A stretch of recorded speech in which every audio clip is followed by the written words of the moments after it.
So now we get to round 8. This is going to be a pretty big round. Our certainty picks have already been made, and honestly, I think, knock on wood, this should be a pretty good week where finally both of us will get a certainty pick. I got it last week. I picked Carlton to beat West Coast. You missed it by 1 point. GWS, you picked Sydney to be a certainty. I watched a bit of the last quarter, and I thought 4 goals up. Surely I got it.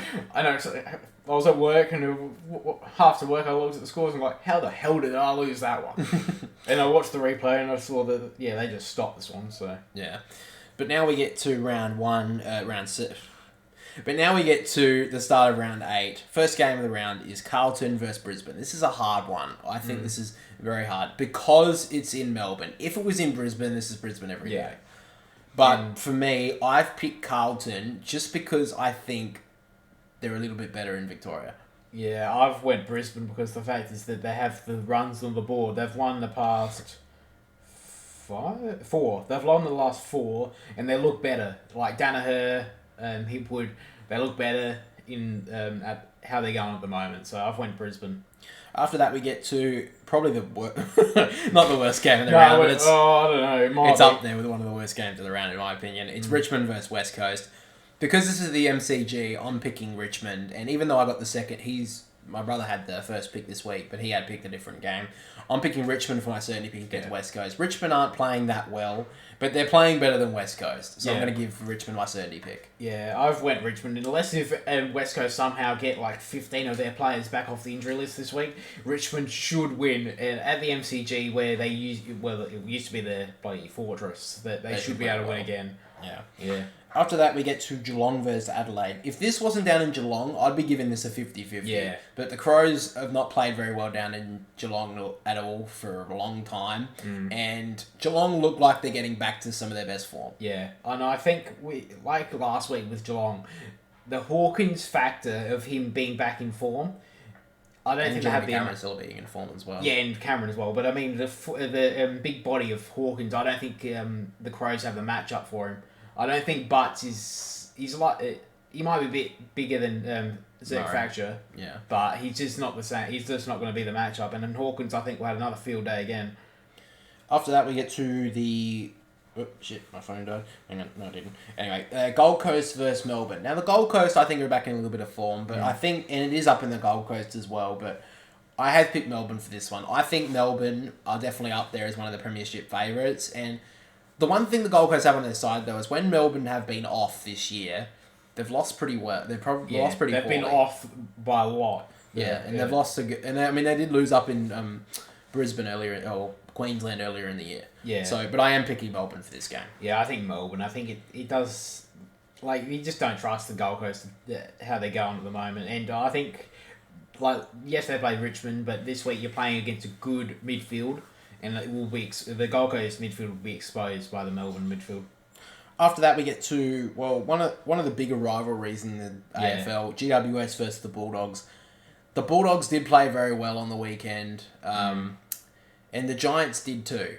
But I think the Giants are going to fall off a little bit. I feel like when they had a big win against the Crows in round 1, they fell off in round 2 and lost to the West Coast. Yeah. I think, even though this is at home, I feel like the Bulldogs are playing a little bit better footy. So I'm just, even though it's at Monica, so it's not at home for the Bulldogs, I'm going to give the Bulldogs the tip here. Yeah, I think the Bulldogs win again. Like, it just doesn't seem like the Giants can play 2 weeks in a row well.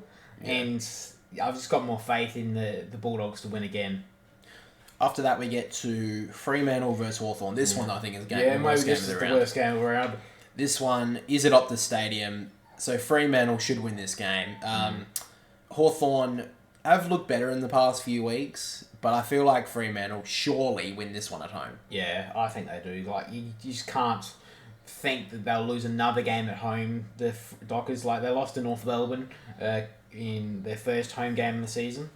Surely, yes. Yeah, surely Freo do win this week.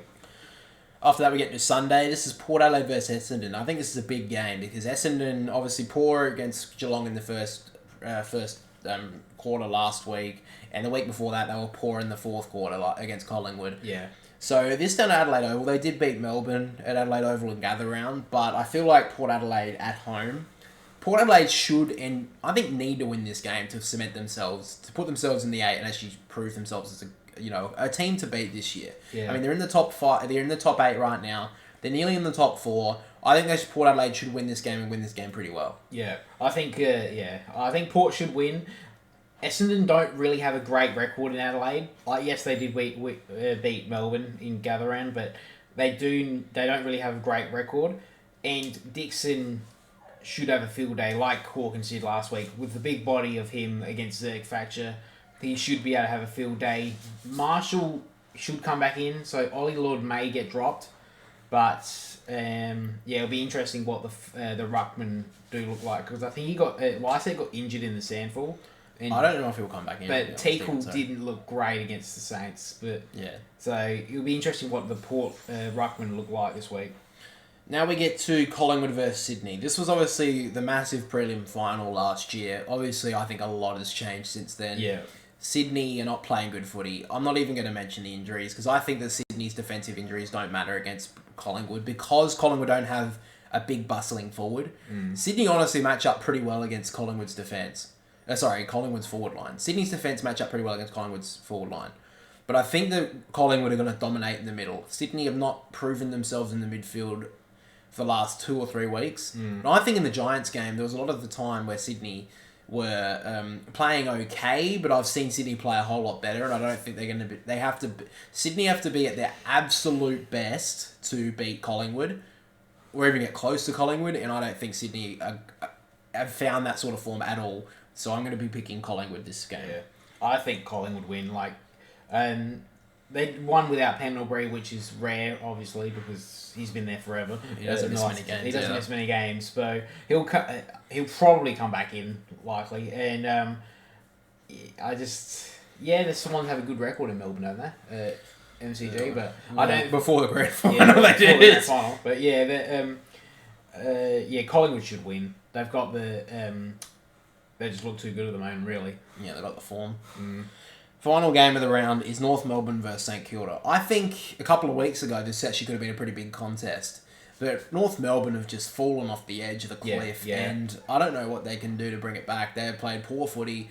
They have no attacking forward. They have no forward line option other than Larkey. And I still think that's a huge deficit for them. Yeah. Comben obviously got a massive injury early in that game and was...